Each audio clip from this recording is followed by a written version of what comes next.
Ինչ է լինում, երբ դուք ինքնաթիռում եք ու մի տեղից դիտավորյալ որոշում են խլացնել այդ օդանավի GPS ազդանշանները։ Այս օգոստոսին նման մի բան եղավ ԵՄ ղեկավար Ուրսուլա ֆոն դեր Լայենի հետ, երբ նրա ինքնաթիռը պատրաստվում էր վայրեջքի Բուլղարիայում։ Անկախ նրանից, թե ում է տեղափոխվում ինքնաթիռը, թռիչքի ժամանակ այն լսում է տիեզերքից եկող GPS ազդանշանները, հասկանալու համար, թե որտեղ է գտնվում։ Եվրահանձնաժողովի ղեկավարի դեպքում բուլղարացի պաշտոնյաները հայտարարեցին, թե այդ ազդանշանները խոչընդոտվել էին։ Սա առիթ դարձավ, որ կասկածներ առաջանան։ Մոսկվան է մեղավոր։ Իսկ ո՞նց են խլացնում GPS-ի ազդանշանները։ GPS-ի խլացում ասելով պիտի հասկանանք, որ ինչ-որ մեկը հատուկ սարքով աղմուկ է տարածում, ծածկելով արբանյակային ազդանշանները, եւ դրա հետևանքով ինքնաթիռները եւ GPS ունեցող ցանկացած այլ սարք կորցնում է կողմնորոշումը։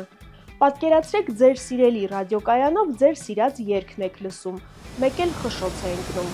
Երգը դեռ կա, բայց լսվում է այսպես։ Զարմանալի է, բայց այսպիսի խլացնող սարքերն այնքան էլ թանկ չեն ու օնլայն վաճառվում են։ Իհարկե, անձնական օգտագործման համար նախատեսված այս սարքերի ազդեցության շառավիղը մի քանի 100 մետր է, այսինքն դժվար թե Ամազոնից կատարած այս չարաճճի գնումով միջպետական սկանդալի պատճառ դառնաք։ Բոլորովին ուրիշ իրավիճակ է, երբ ձեռքի տակ են ռազմական խլացուցիչները, ինչպիսին օրինակ Ռուսաստանի սահմանին են օգտագործում։ Դրանք կարող են մինչև մի քանի տասնյակ կիլոմետրի վրա աշխատել, բայց նույնիսկ այս դեպքում խլացուցիչները պիտի հնարավորինս մոտ լինեն իրենց թիրախին։ Սա նշանակում է, որ Բուլղարիայով թռչող ինքնաթիռի GPS-ը Մոսկվայում գտնվող սարքով չի կարող խլացվել, սարքն ավելի մոտ պետք է լինի իր թիրախին։